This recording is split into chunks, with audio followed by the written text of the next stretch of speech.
Hello everyone, welcome to the session on algebra arithmetic progression. मैं लगातार algebra के arithmetic progression के session आपके लिए लेकर आ रहा हूं और मैंने इसको एक प्लेलिस्ट में डाल दिया है। आप वहां से वन से अगर आप क्लास देखेंगे तो आपको अर्थमेटिक प्रोग्रेशन बहुत अच्छी तरह समझ में आएगा और ये आपके अपकमिंग कैट एग्जाम में बहुत हेल्पफुल होगा। और याद रखिए, ये सारे क्वेश्चंस, ये सारे कॉन्सेप्ट आपको मेरी बुक अलजेब्रा, जो कि मैथमेटिका वॉल्यूम 2 है, जो बुक अमेजन पर अवेलेबल है, वहां पर आपको सब मिल जाएंगे कंप्लीट सॉल्यूशन के साथ। तो चलो स्टार्ट करते हैं आज का सेशन। आज के सेशन में हम पहले स्टार्ट करेंगे, मैंने पिछली क्लास के जो 2 होमवर्क क्वेश्चन दिए थे उनको डिस्कस करेंगे और आज कुछ और मिक्स क्वेश्चन डिस्कस करेंगे और क्लास के एंड में मैं आपको कुछ होमवर्क क्वेश्चन दूंगा। तो उन होमवर्क क्वेश्चन को सॉल्व करिए, write your answer in the comment section.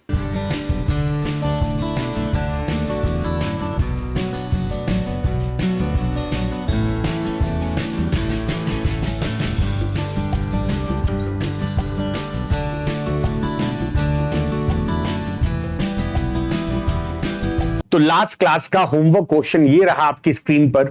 Now it says that an arithmetic progression has 2k where k is a natural number terms. The sum of first, third up to so on 2k minus 1th term is 186 and the sum of the other term is 216. तो यहां पर आपको इस statement से क्या समझ में आता है? This statement says sum of odd terms. It says sum of odd terms because 1, 3rd and so on it is odd terms। और उसके बाद बोल रहा है sum of remaining term। remaining term मतलब even terms, even terms, even place पर जो position है। देखो 1, 3rd, 5th ये सब odd place की टर्म्स हैं, उनको छोड़ दे तो बाकी बचेंगी even place की term. sum of even terms sum, this is 216। अच्छा, अब यहां पर आपको ये समझना होगा कि if we consider an AP, जो कि ए है, ए प्लस डी है, ए प्लस 2d है, ए प्लस 3d है एंड सो ऑन। तो यहां पर ये हमारी फर्स्ट टर्म है T1, this is T2, this is T3, this is T4।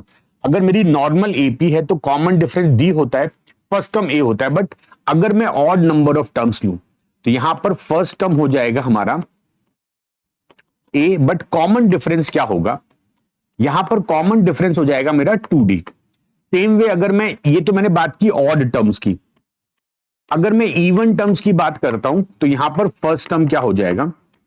बस यहां पर समझना है कि फर्स्ट टर्म यहां से स्टार्ट होगा, सेकंड टर्म है तो यहां से फर्स्ट टर्म स्टार्ट होगा। It will be a plus D and common difference इसमें भी 2d होगा, कॉमन डिफरेंस यहां भी 2d होगा। तो हमारे पास ये समझ में आ गया कि इस सीरीज में अगर मैं अपनी नॉर्मल सीरीज को a प्लस डी, a प्लस 2d मानता हूं, तो when we consider this odd number of terms वाला कॉन्सेप्ट, तो यहां पर अगर टोटल टर्म 2k है तो ये कंफर्म है कि इवन टर्म्स में आधी ऑड टर्म्स होंगी, आधी इवन टर्म्स होंगी। तो यहां पर सम का कॉन्सेप्ट क्या होगा? k/2, फर्स्ट टर्म a ही रहेगी 2a plus k minus 1, common difference 2 रहेगा, दिस इज 186। अच्छा, यहां से 2 से 2 ये पूरा कैंसिल हो गया, it will be k a plus k d minus D, this is my equation 1, right. अच्छा, सेकेंड इक्वेशन यहां से फ्रेम करते हैं, इवन टर्म का sum, again number of terms will be k, right. First term twice a plus D और k minus 1 into 2d,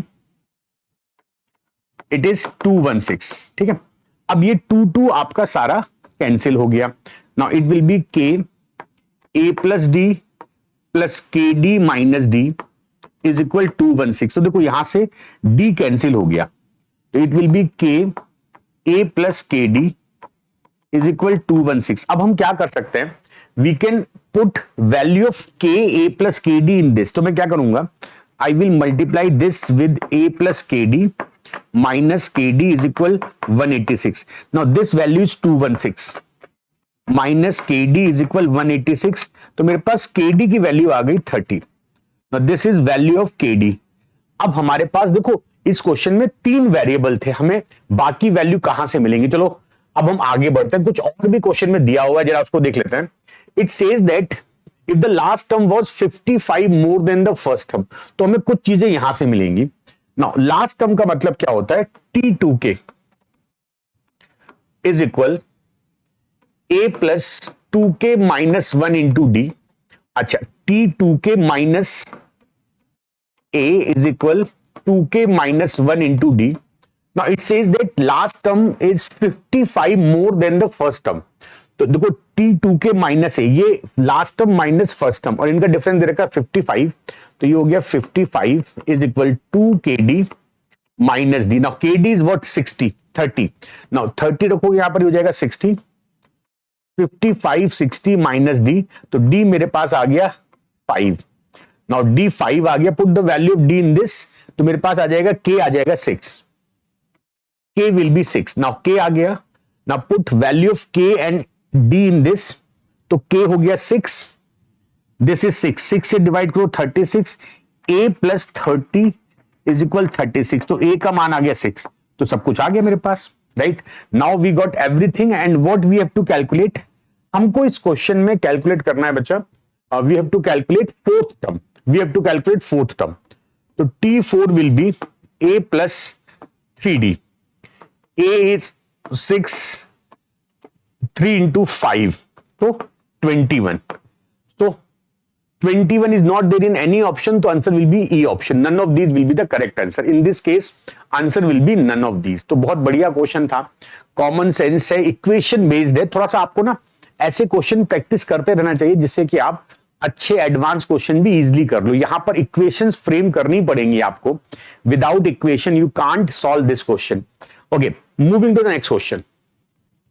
अब ये question बड़ा लॉजिकल है, कैट लेवल का है, कैट में पॉसिबल है ये क्वेश्चन, और मैं ये देख रहा हूं कि यार आप लोग अगर पढ़ाई करते हो तो इन क्वेश्चंस को सॉल्व करिए, तभी तो आपको नेक्स्ट क्लास में मजा आएगा। आज क्लास के बाद मैं जो आपको होमवर्क क्वेश्चन दूंगा, you must try those question, क्योंकि नेक्स्ट क्लास में जब सॉल्यूशन दूंगा तो आपको और कॉन्फिडेंस डेवलप होगा, राइट। सो इन क्वेश्चंस के आंसर आप जरूर दीजिए, क्लास के एंड में जो आज मैं होमवर्क क्वेश्चन दूंगा उनको भी आप जरूर से जरूर सॉल्व कीजिएगा। Okay, from the first 20 natural number, how many arithmetic progression of 5 terms can be formed such that the common difference is a factor of the fifth term? अच्छा, हमें 1 2 3 4 5 up to so on 19 20, हमें first 20 natural number से 5 terms की एक AP बनानी जिसमें कि fifth term common difference का मल्टीपल हो। Now this is very important, हम कैसे नंबर सेलेक्ट करेंगे, तो इन this case we can select common difference first, let common difference is 1। अगर common difference 1 होगा तो 1 is a factor of every number, मतलब all possibility होंगी, तो उस केस में हमारी सीरीज में जो फर्स्ट टर्म होगा, अगर मैं 1 लेता हूं, है ना, तो 1 के साथ हमारी सीरीज क्या बनेगी, 1 2 3 4 एंड 5, ये मेरी सीरीज बन सकती है। अगर मैं फर्स्ट टर्म 1 लूंगा तो सीरीज 1 2 3 4 5 टर्म्स हो गए, और last term is a factor of d, ये पॉसिबल है। तो 1 is first term for 1 series. अच्छा, क्या मैं 2 ले सकता हूं? If we consider 2 as a first term, तो इसके साथ 2 3 4 5 and 6, this is also 1 AP possible. हम सारी कंडीशन कंसीडर करेंगे और देखेंगे कि कितने सारे ए के वैल्यू पॉसिबल हो सकते हैं। ठीक है, अब हम जरा इसको हटा देते हैं। अब हम 3 ले सकते हैं, यस, इफ वी कंसीडर 3, तो नेक्स्ट विल बी 4 5 6 7, तो ये एक एपी बन गई मेरी। इस एपी में 5 टर्म है, फर्स्ट टर्म 3 है और 7 इज द लास्ट टर्म जो कि 1 का मल्टीपल है, ये भी पॉसिबल है। तो हम यहां पर इन कॉन्सेप्ट में हम देखेंगे कि हम फर्स्ट टर्म कौन कौन सी ले सकते हैं। Can we consider 4? Yes, we can consider 4, क्योंकि 4 5 6 7 8, फिर we can consider 5 6 7 8 9 10 11 up to so on 16 तक ले सकते हैं। वी कैन कंसीडर टिल 16, मतलब हमारे पास अगर मैंने 16 इस फर्स्ट टर्म लिया तो मेरे पास 16 होगा, फिर 17 होगा, फिर 18 होगा, फिर 90 होगा, फिर 20 होगा, ये मेरी एक एपी बनेगी, है ना। जितने भी मैंने वैल्यूज लिखी 1 2 3 4 5 2 3 4 5 6 3 4 5 6 7 एंड सो ऑन, तो मेरे पास ऐसे 16 वैल्यूज पॉसिबल होंगी जिनका फर्स्ट टर्म हमारे पास दिया है, और we can write 5 next term. अच्छा, इसके बाद अगर मैं if I consider 17 as first term, तो this is not possible. Why? क्योंकि 17 के बाद आप लिखोगे 18, 19, 20, अब मुझे चाहिए 21, बट हमें तो 20 तक लेना है, hence हमारे पास 17 तक नहीं जाएगा, हम केवल 16 फर्स्ट टर्म तक क्वेश्चन कर सकते हैं। तो हमारे पास इस कंडीशन से when we have first term as 1 और 2 और 3 and so on 16, so we have 16 unique AP, so we can get 16 unique AP। हमारे पास 16 AP आ गई, राइट हमारे पास 16 AP आ गई, जिसमें कि last term will be multiple of common difference which is 1। अच्छा, अब हम लेते हैं second case. Let's say our common difference is 2। If our common difference is 2, in case of 2 how many first terms are possible. अब जरा यहां पे समझना, क्या यहां पर 1 पॉसिबल है? अगर 1 लेंगे तो 1 के बाद अगला टर्म होगा, अगर कॉमन डिफरेंस 2 है, इट विल बी 3, फिर 5, फिर 7, फिर 9। बट 9 को 2 डिवाइड नहीं करता है, इसमें इट मींस 1 से हमारी सीरीज नहीं चल पाएगी। अच्छा, क्या हमारी सीरीज 2 से चल पाएगी? चलो देखते हैं। 2, 4, 6, 8, 10, ये 5 टर्म हो गई। 10 इज डिविजिबल बाई 2 और 10 is multiple of common difference, तो 2 इज पॉसिबल। इसका मतलब जब मेरा कॉमन डिफरेंस 2 है तो there will be AP possible which start with even number. तो 2 के बाद 4 हो सकता है, फिर 6 होगा, फिर 8 होगा, फिर 10 होगा। अच्छा, आप सोच रहे होंगे कि ये क्या है। देखो 4 अगर मेरी फर्स्ट टर्म हुई तो 4 के बाद 6, 7, 6, 8, 10, 12 ये पॉसिबल है। 6 हुआ तो 8, 10, 12, 14 पॉसिबल है। 8 हुआ तो 10, 12, 14, 16 पॉसिबल है। 10 हुआ 12, 14, 16, 18। अच्छा, क्या 12 पॉसिबल है? 12 इज ऑल्सो पॉसिबल। अगर मैं 12 लूंगा तो मेरी सीरीज क्या बनेगी? 12, 14, 16, 18, 20, तो ये 5 टर्म बन गई मेरी। हैंस हम ये कह सकते हैं कि भाई इस तरह से हमारे पास ये पॉसिबिलिटी होगी। अच्छा, क्या मैं 14 ले सकता हूं? जरा चेक करो। इफ आई कंसीडर 14, तो 14 के बाद 16, 18, 20, 22, but this 22 is not possible because हमारे पास तो केवल 20 ही तो नेचुरल नंबर बोले हैं। We have to consider only 20 natural number, तो 20 के लिए 14 इज नॉट पॉसिबल। तो यहां पर कितनी यूनिक एपी आ गई? 1, 2, 3, 4, 5, 6। हमारे पास 6 यूनिक एपी आ गई।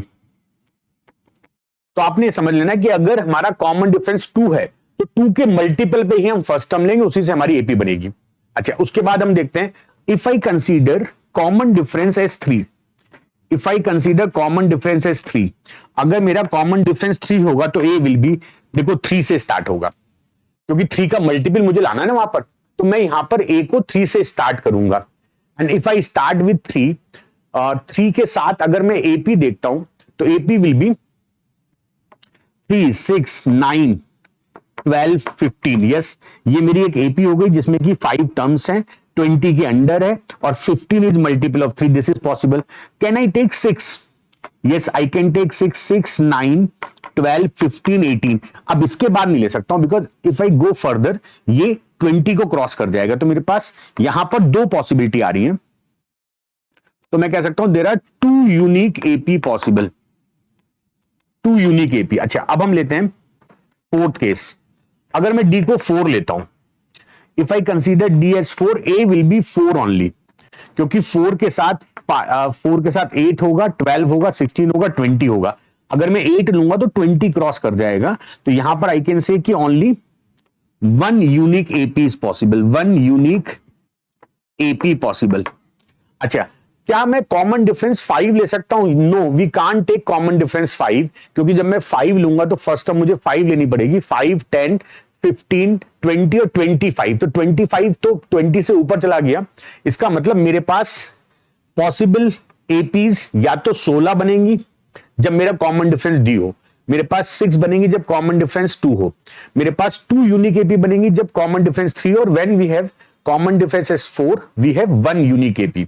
तो total possible AP it will be 16 plus 6 plus 2 plus 1, 25 APs are possible. Answer will be C option. तो ये क्वेश्चन अभी तक मैंने आपको 2 होमवर्क क्वेश्चन लास्ट क्लास के कराए।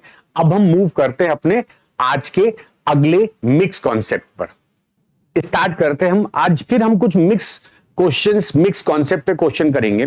जो पहला क्वेश्चन आपके सामने है, ये क्वेश्चन देखिए जरा, सेम लॉजिक पर जो मैंने अभी आपको क्वेश्चन कराया था, बट थोड़ा सा डिफरेंट मूड है इस क्वेश्चन का।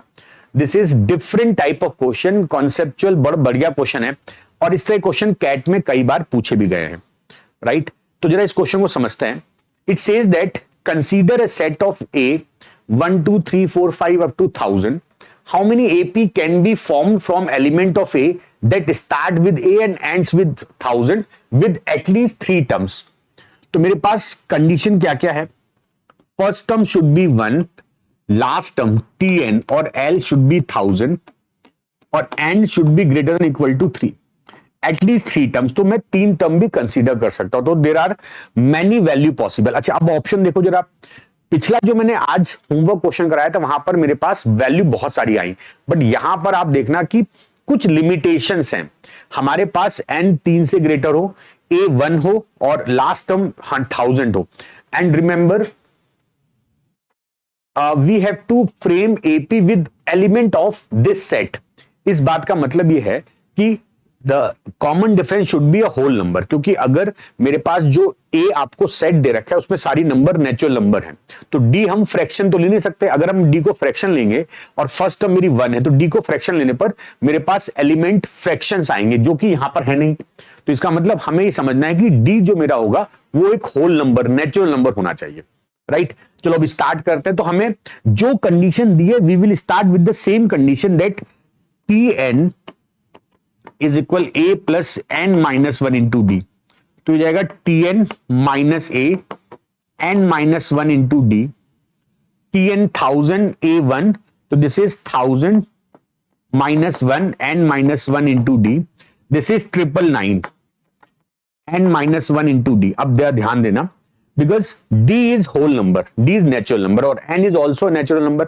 नंबर ऑफ टर्म्स होती है, it can't be in fraction. तो मुझे समझ में आ गया कि ये दोनों नंबर का प्रोडक्ट जो है it is a natural number and it is equal to 999.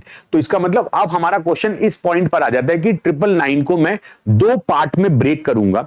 999 को मैं दो पार्ट में ब्रेक करूंगा. एक part will be n-1, another part will be D. देखते हैं क्या पॉसिबिलिटी हो सकती है और इसी से मेरा आंसर आ जाएगा. तो what will do now, we have n-1 into d is equal 999.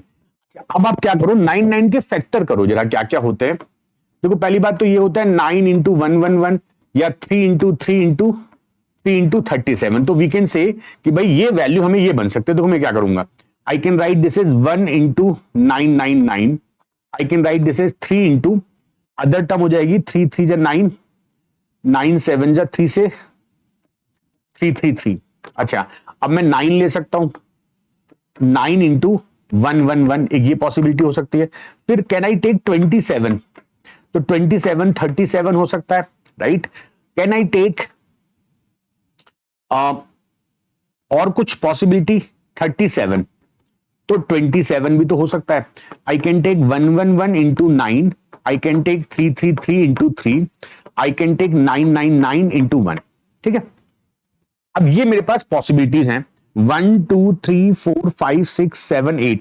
मेरे पास 8 पॉसिबिलिटीज हैं for which n and d will be whole number, natural number. Now consider each value. अगर मैं यहां पर n और d की बात करता हूं, n-1 विल बी 1, तो n विल बी 2 और d will be 999. Is this value possible? No, this value is not possible.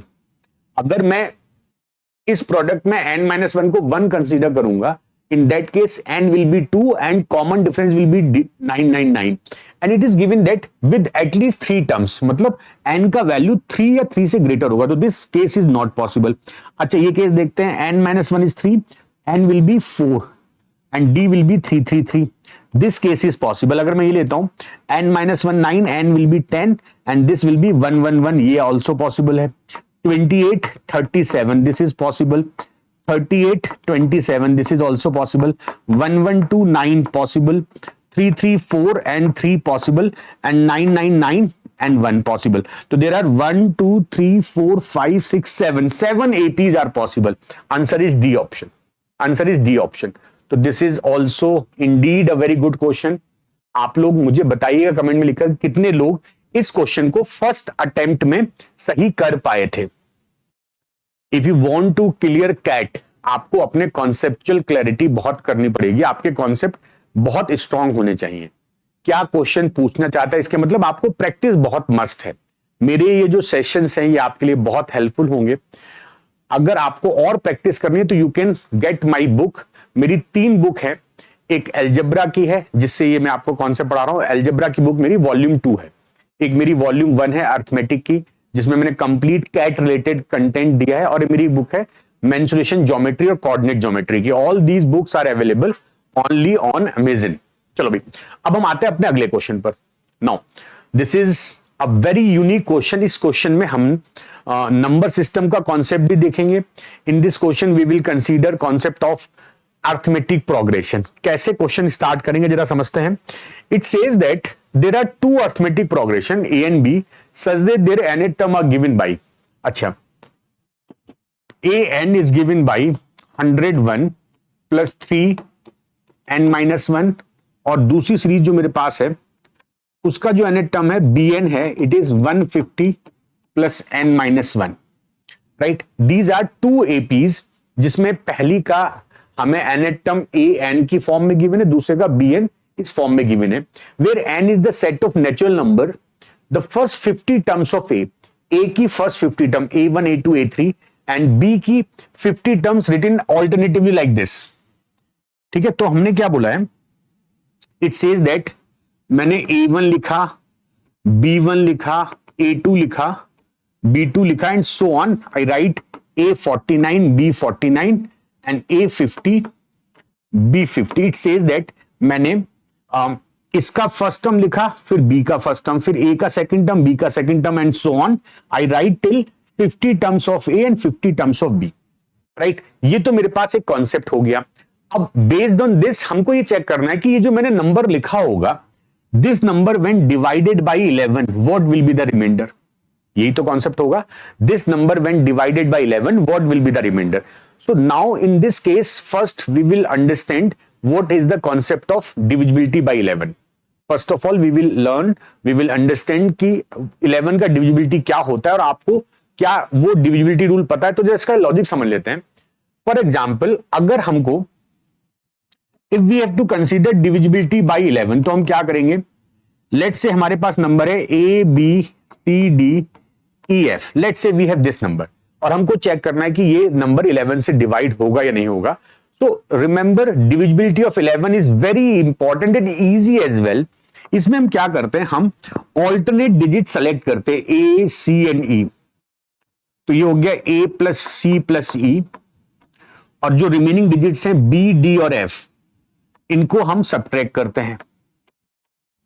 और अगर मुझसे पूछ रहा है रिमाइंडर, तो इसको जो हमारा डिफरेंस आएगा उसको 11 से डिवाइड करेंगे and we will get our remainder, right. For example, if we consider one simple value, let's say we consider a number like 489763845, let's say we consider this number. कितना ही बड़ा नंबर हो फर्क नहीं पड़ता, हम एक कॉन्सेप्ट पे काम करेंगे।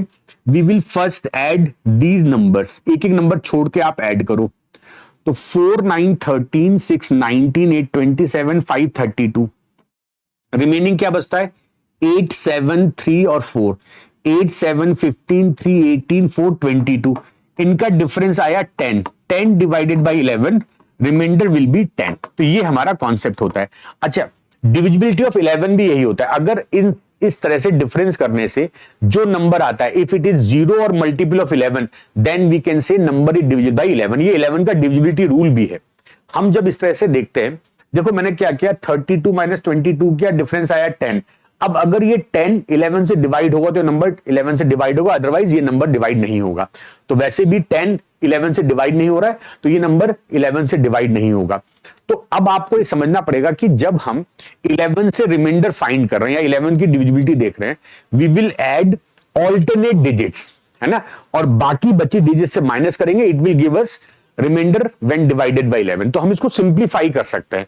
मतलब क्या इस बात का कि भाई मुझे इस नंबर को डिवाइड करना 11 से and I have to check remainder. तो मैं क्या करूंगा, मैं a1 a2 and so on a49 a50, तो मैं एक तरफ तो a1 वाली टर्म जोड़ लूंगा, a1 a2 up to so on a50, है ना, और फिर रिमेनिंग, अब आपको दिख रहा होगा रिमेनिंग वाली b की टर्म्स है, इनका डिफरेंस लेना है b1 plus b2 up to so on B50। तो दिस इज ए वाली टर्म का सम और बी वाली टर्म का sum divided by 11, that what we need. यही तो करना है भाई। क्वेश्चन कितना भी कॉम्प्लिकेटेड हो फर्क थोड़ी पड़ता है। आपके अगर लॉजिक इंप्रूव्ड है, हमको 11 से डिवाइड करके रिमाइंडर चेक करना है, तो 11 का डिविजिबिलिटी लगा दो, ऑल्टरनेट डिजिट को ऐड करो और बाकी से माइनस कर दो।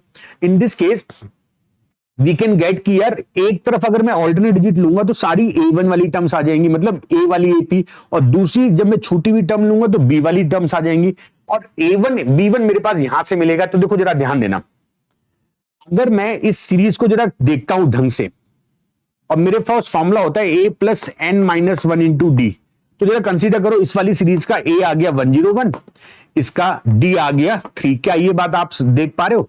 क्या ये बात आप नोटिस कर पा रहे हो? A हो गया 101, कॉमन डिफरेंस हो गया 3। अच्छा यही चीज यहां पे कंसीडर करो, A हो गया 150, कॉमन डिफरेंस हो गया 1। तो मेरे पास एक सीरीज ऐसी आ गई, ये फर्स्ट सीरीज जिसमें A101 है, इसमें D3 है, इस सीरीज में A150 है, D1 है, और आपको यहां पे क्या दिख रहा है? This is sum of 50 terms, this is also sum of 50 terms. A1 से लेकर A50 का सम मतलब 50 टर्म्स का सम। कौन सी? A सीरीज का। B सीरीज का B1 से लेकर B50, it is sum of first 50 terms of series B।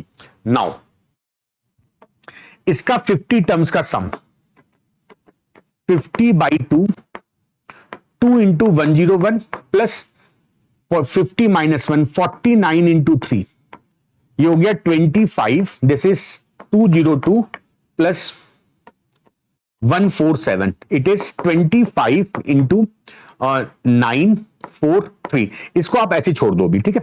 अब हम लेंगे sum of 50 terms of this series, तो 50/2, 2 इंटू 150 माइनस प्लस 49 इंटू 1, ठीक है, ये हो गया 25, 300 प्लस 49, तो ये हो गया 25 इंटू 349। क्या आपको दिखता है ये दोनों सेम आ गए? ये दोनों सेम आ गए। तो अगर मैं यहां पर इन वैल्यू को पुट करूंगा, this will be 25 into 349 minus 25 into 349, and this will be 0। तो रिमाइंडर विल बी 0। अगर 0 ऊपर आ गया, डिफरेंस 0 आ गया, it means it will be divisible by 11। तो answer will be 0 remainder, A option. तो दिखने में क्वेश्चन बहुत कॉम्प्लिकेटेड लग रहा था, but if you start solving, if अगर आपको कॉन्सेप्ट समझ में आ गया तो it will be very very easy. Next question देखिए आप लोग। Okay, Rohan takes a loan of ₹5,000 from Dena bank at 1% interest per month. Each month he pays back ₹200 towards the principal plus the monthly interest on the outstanding balance.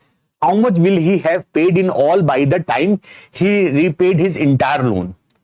Now, अब आप सोचते होंगे कि यार ये क्वेश्चन कंपाउंड इंटरेस्ट का है या सिंपल इंटरेस्ट का है, किस चीज का है? तो बेसिक लॉजिक तो आप ये समझ लीजिए कि पहली बात तो मैं आपको पढ़ा रहा हूं अर्थमेटिक प्रोग्रेशन, तो ये तो कंफर्म हो गया कि ये क्वेश्चन अर्थमेटिक प्रोग्रेशन का है। बट वो अर्थमेटिक प्रोग्रेशन कैसे बनेगी, क्या इस क्वेश्चन में लोचा होगा, वो सब चीजें सीखनी होंगी आप लोगों को। तो देखो भाई, पहली बात तो यहां पर आपने एक चीज नोटिस की होगी, 1% इंटरेस्ट पर मंथ, मतलब हर महीने का रेट 1% है। तो और वो मंथली पेमेंट कर रहा है, और वो ये कह रहा है कि he pays back ₹200 towards the principal. तो मतलब अगर उसका लोन 5,000 का है तो वो हर महीने 200 रुपए पे करता है, प्लस जितना अमाउंट वहां बचता है उस पर 1% का इंटरेस्ट देता है।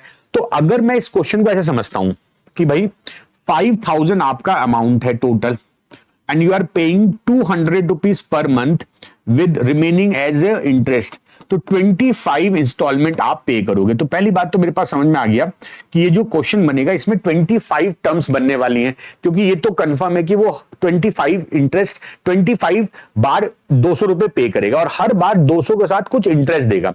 तो देखो बच्चा, जब हम पहली इंस्टॉलमेंट देगा तो वो 200 रुपए देगा, प्लस अब ये फर्स्ट इंस्टॉलमेंट की बात कर रहा हूं मैं, वो कितना इंटरेस्ट देगा। तो देखो, जब वो पहली इंस्टॉलमेंट दे रहा होगा तो उसका पिछले महीने का पूरा अमाउंट 5,000 रुपीज लोन में था। भाई उसने मानो कि यहां पर लोन लिया 5,000 का, और यहां पर उसने एक महीने बाद 200 पे कर दिया, तो उसके पास इंटरेस्ट तो इस 5,000 का लगेगा ना, और महीने का इंटरेस्ट है 1%। तो इसको पहली बार जब वो पे करेगा, ही will pay 2,000 rupees as a principal plus ₹50 as a interest. तो ये पहली इंस्टॉलमेंट में देगा, राइट। अब हम आगे बढ़ते हैं। जब ये पहली इंस्टॉलमेंट पे कर देगा, अब उसका आउटस्टैंडिंग लोन हो गया 4800, बिकॉज ही पेड ₹200। ध्यान समझना, उसने ₹200 पे कर दिए हैं, तो अब उसको इस 4800 पे इंटरेस्ट लगेगा कितना, 4800 इंटू 1/100, तो इसको ₹48 इंटरेस्ट लगेगा। तो सेकेंड टाइम जब वो पे करेगा, इफ ही पे व्हेन ही पे second instalment, he will pay ₹200 तो loan amount plus ₹48 as a principal. आपको समझ में आता है? इसका मतलब ये समझ में आ रहा है कि यार हर बार वो ₹200 जब पे कर दे रहा है, जब वो ₹200 पे कर रहा है, तो उस ₹200 का कम इंटरेस्ट, ₹200 का 1% से ₹2 कम होगा।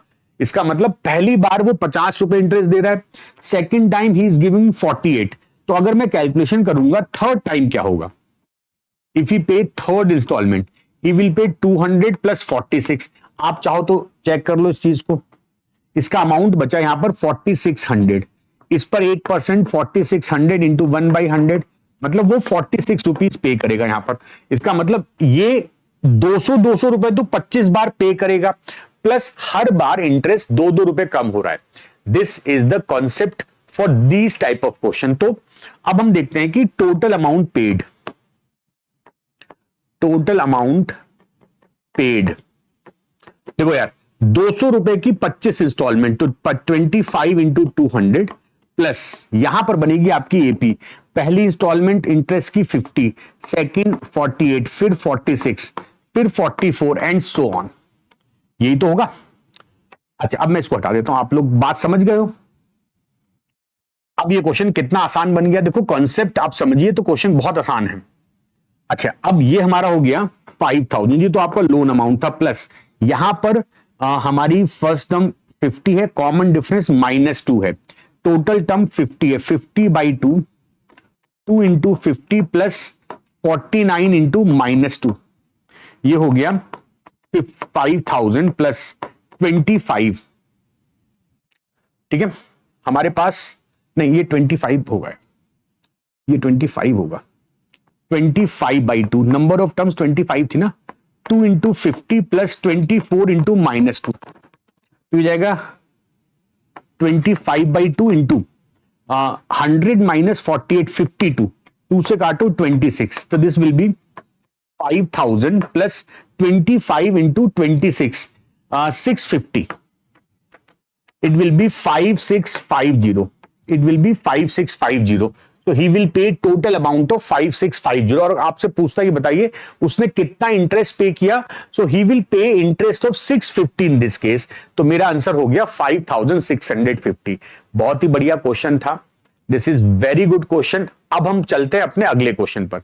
Now moving to the next question, हमारा अगला क्वेश्चन है this one, a sequence 192, 360, 576 is found by multiplying the corresponding terms of two different arithmetic progressions.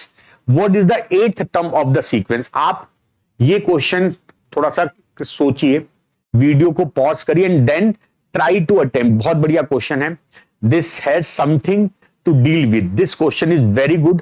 आपको इसको समझने में समस्या होगी, हाउ टू स्टार्ट वो तो अलग बात है, कैसे सोचेंगे इस क्वेश्चन को। It says that product of two consecutive terms of APs is 192। मतलब क्वेश्चन क्या कहना चाह रहे हैं, जैसे मैं एक आपको छोटा सा एग्जांपल ले लेता हूं। Now to understand the concept behind this question, मानो एक एपी मेरे पास है, AP1 एक AP2 है। मान लो ये एपी है 7, 11, 15, 19 एंड 23, 27 एंड सो ऑन। ये वाली एपी है 12, 17, 22, 27, 32 एंड सो ऑन। तो हमें जो क्वेश्चन कह रहा है ना, हमें जो क्वेश्चन में कह रहा है, सीरीज जो ऊपर दे रहा है आपको, वो ये कह रहा है कि उसने मल्टीप्लाई कर लिया, 12 7 जा 84, 17 11 जा 187, 22 15 जा 330 एंड सो ऑन। तो वो ये कहना चाह रहा है कि हमने दो अलग अलग एपीज के फर्स्ट टर्म को मल्टीप्लाई किया, हमारे पास 84 आ गया, सेकंड टर्म को मल्टीप्लाई किया 187 आ गया, थर्ड टर्म को मल्टीप्लाई किया 330 आ गया। तो क्वेश्चन आपसे कह रहा है कि बताओ इस तरह से करने पर अगर मेरे पास ऐसी 3 टर्म दे दे कि नहीं 2 एपी के मल्टीप्लाई करके, तो बताओ इसकी 8th टर्म क्या होगी। तो क्वेश्चन तो बहुत जबरदस्त है, क्वेश्चन की अंडरस्टैंडिंग बहुत इंपॉर्टेंट है। Now how to attempt question like this, आप इस क्वेश्चन को कैसे स्टार्ट करोगे, how to think about this question. तो अब इस क्वेश्चन की थिंकिंग प्रोसेस ये होगी कि भाई मेरे पास अगर एपी है, वी नो दैट एपी का कॉमन डिफरेंस अगर डी है, फर्स्ट टर्म ए है, तो इसकी जो nth टर्म होती है वो फॉर्मूला होता है tn is equal A plus N minus one into D. ये आप लोग सब जानते हो। अगर मुझे एक एपी दे रखी है तो in that AP nth term is given by A plus N minus one into D. तो इसका मतलब यह हुआ कि अगर मेरे पास एपी है तो एपी में जो nth टर्म होती है वो एक लीनियर इक्वेशन होती है, लीनियर इन एन, मतलब उसमें n की पावर एक ही होती है। तो अगर मैं दो लीनियर इक्वेशन, जैसे मैं कहता हूं ए एन प्लस बी को मल्टीप्लाई करता हूं ए एन प्लस इस कैपिटल बी से, अगर मैं इनको मल्टीप्लाई करता हूं, मतलब मेरे पास अगर दो एपी है, पहली एपी का nth टर्म एक लीनियर इक्वेशन है, सेकंड एपी की nth टर्म एक लीनियर इक्वेशन इन n, तो मेरे पास जब मैं दो एपी की लीनियर टर्म्स को मल्टीप्लाई करूंगा it will give us a quadratic equation, a quadratic in n, है ना। तो मैंने मान लिया कि ये जो मैंने टर्म मल्टीप्लाई की है, इन दोनों की जो मल्टीप्लाई करके nth टर्म आई वो आ गई A N square plus B N plus C. मेरे पास ये दो एपी को मल्टीप्लाई करके जब हम दो एपी की nth टर्म को मल्टीप्लाई करेंगे तो it will become a quadratic in n। जब मैं दो क्वाड्रेटिक की nth टर्म को मल्टीप्लाई करूंगा तो मेरे पास क्या आ जाएगा, it will B quadratic equation in n। अच्छा, इस बात को जरा एक एग्जांपल से समझते हैं। मैंने आपको अभी एक छोटा सा एग्जांपल दिया था, इसको समझो जरा, बात बहुत काम की बात है। मान लो मेरे पास एक AP1 है जो कि है 3 5, छोटा सा एग्जांपल ले रहा हूं, और एक सेकंड एपी है जो कि है 11 14 19 23 एंड सो ऑन। इस सीरीज की nth टर्म क्या है भाई, पहले वाले की p plus N minus one into D2 2n plus one. इसकी जो nth टर्म है वो 2n प्लस वन है। इसकी nth टर्म देखो जरा, 11 plus N minus one into 4, it is 4n plus 7। अगर मैं इन दोनों की nth टर्म को मल्टीप्लाई करता हूं, अच्छा इसको स्मॉल मान लो, अगर मैं इन दोनों को मल्टीप्लाई करता हूं tn इंटू tn, ये हो जाएगा 2n प्लस वन, ये हो जाएगा 4n प्लस 7, तो हो जाएगा 4 टू जाए 8n square plus 4n plus 14n plus 7, ये हो गया 8n square plus 18n plus 7। ये हमारी nth टर्म आ गई कंबाइन इन दोनों की। अब आप जरा n का मान 1 रखो जरा इसमें। अगर मैं n का मान 1 रखता हूं, इनको मल्टीप्लाई करो जरा, अगर मैं इसकी n टर्म इससे मल्टीप्लाई करता हूं तो जो मेरे पास न्यू एपी आएगी उसकी nth टर्म क्या होगी, 11 3 जा 33, 14 5 जा 70, 19 7 जा 133, जा चेक करो, T1 रखो जरा यहां पर, 8 प्लस 18 प्लस 7 33 आ गया 33। T2 रखो, यहां देखो 4 8 8 4 प्लस 36 प्लस 7 32 प्लस 36 प्लस 7 कितना आ गया, 8 7 15 का 1 और 75, नहीं ये क्या हो रहा है, 2 4 32, 18 2 जा 36 प्लस 7। अच्छा ये सीरीज गलत है यार, ये 15 होगा, ये 15 होगा सीरीज में ना, 15 ये अब सही है, तो ये हो गया 75। देखो यहां गलती तो वहां मैच हो गया, तो ये 75 आ गया। अब आप अगर n का मान 3 रखोगे तो ये 133 आ जाएगा। तो आप समझे क्वेश्चन का कॉन्सेप्ट क्या है। क्वेश्चन का कॉन्सेप्ट ये कहता है कि यार अगर मैं दो एपी के nth टर्म को मल्टीप्लाई करता हूं तो जो मेरे पास कंबाइंड फॉर्म आती है वो क्वाड्रेटिक आती है इन n। चलो भाई, तो मैंने मान लिया कि मैंने दो एपी जो मल्टीप्लाई कर रहा हूं उसकी कंबाइंड क्वाड्रेटिक जो बनेगी वो ये होगी। तो यहां पर n का मान रखो 1, ये हो गया a plus B plus C which is 192। n का मान रखो 2, यहां 2 रख दो, 4a plus 2b plus C will be 360। n का मान रखो 3, तो 9a plus 3b plus C will be 576। तो मेरे पास तीन इक्वेशन आ गई, तीन वेरिएबल है। We will solve these three equation and will get the value of ABC. कैसे करेंगे? देखो, पहली बात, इन दोनों को सॉल्व कर लो जिससे सी कट जाएगा। तो 4a प्लस 2b प्लस सी बराबर 360, माइनस करेंगे तो ये हो जाएगा 612, इधर हो जाएगा 5a प्लस b। ये मेरी इक्वेशन 4 हो गई, ठीक है। अब मैं लेता हूं इन दोनों को, तो मेरे पास है 4a प्लस 2b प्लस सी बराबर 360 और a प्लस b प्लस सी बराबर 192, माइनस माइनस माइनस, ये हो जाएगा 3a plus b is equal 8 168, ठीक है। अब इसको लिख दो यहां पर 5a plus b is equal 216, minus करते हैं इन दोनों को, माइनस माइनस ये हो जाएगा 2a will be 8 4 48, a will be 24, a 24 आ गया। Put this value of a 120, b will be 96। अच्छा, 96 24 120, यहां रखो 120 इधर जाएगा तो 72, c विल बी 72। कितना आसान क्वेश्चन हो गया ना। तो मेरे पास उस कॉमन सीरीज जब मल्टीप्लीकेशन करके आया उसकी nth टर्म आ गई a 24n square, b 96n plus 72, ये मेरा nth टर्म आ गया। अब आप कोई भी टर्म निकाल सकते हो।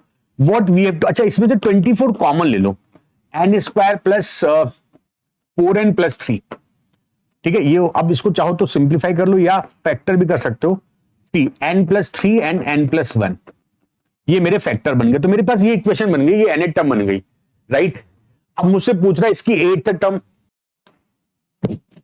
हो जाएगा 3, तो 24 इंटू 11 इंटू 9। अब जब मल्टीप्लाई करो तो आखिरी में आएगा कितना? हाँ देखो, क्लियर हो गया मेरे पास, इसका आंसर 2376 आएगा। Answer of this question will be A option. तो कितना बढ़िया क्वेश्चन था, मतलब दिस क्वेश्चन इज इंपॉर्टेंट क्योंकि इसमें एक नई चीज आपसे पूछी गई थी। ओके, नेक्स्ट क्वेश्चन देख लेते हैं।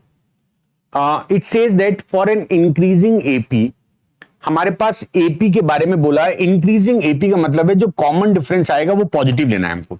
हो सकता है जब हम इस क्वेश्चन को सॉल्व करें तो कॉमन डिफरेंस हमारा नेगेटिव आ जाए, because we need an AP जिसमें कि कॉमन डिफरेंस पॉजिटिव होना चाहिए। तो ये हमें ध्यान रखना है व्हाइल सॉल्विंग दिस क्वेश्चन।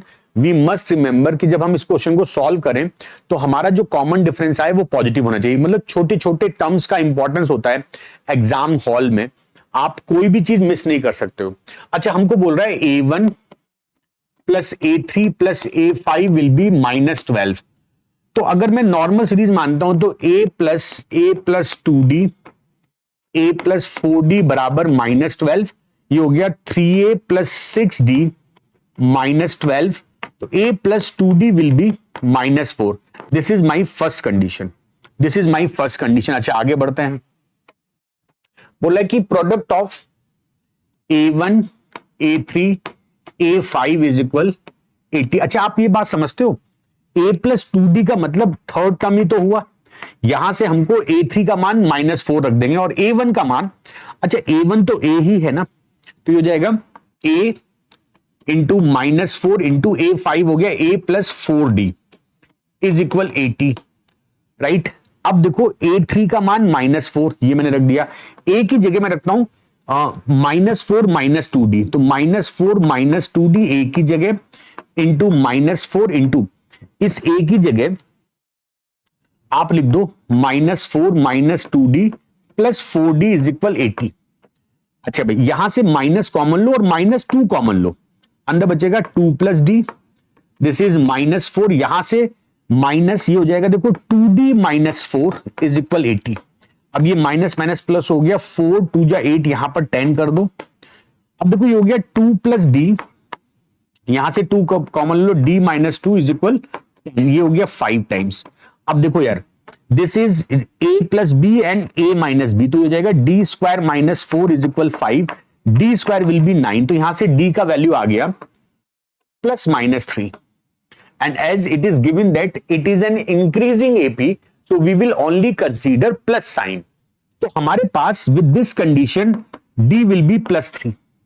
अच्छा, d +3 आ गया, हमको A10 पूछ रहा है। अच्छा D+3 आगे जो यहां पर रख दो, A+6 बराबर -4, तो A का वैल्यू आ गया -10, तो मेरे पास A आ गया, D आ गया। मुझे कैलकुलेट करना है इस क्वेश्चन में A10, A + 9D, A -10, 9 into 3, -10 + 27, it will be +17. Which option? B option.